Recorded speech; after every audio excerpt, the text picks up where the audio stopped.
Hi, Kristy in the Rada Kitchen, and today I want to share a recipe for brown sugar baked beans with bacon. And you do use canned baked beans, but why settle for just canned ones when you can make them with bacon? So I'm going to share that recipe with you. The first thing you need is 3 tablespoons of brown sugar.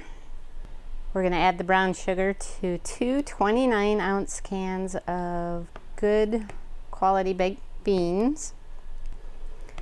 And then we're going to add 3 tablespoons of ketchup, 2 tablespoons of onion powder, or you could use minced onions, and then 2 teaspoons of dry mustard.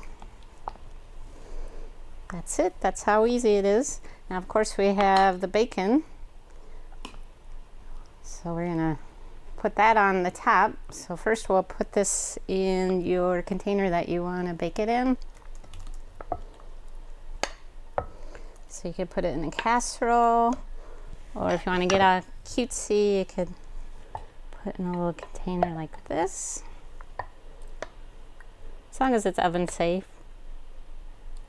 And you will be baking this in a 350-degree oven for about 15 to 20 minutes, or until it's hot. But now comes the best part.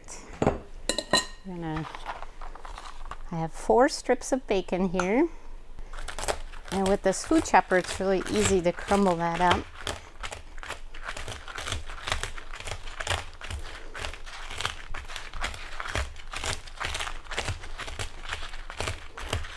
So what you'll do is sprinkle that over the top, or on your cute little container. You can just put it in the middle.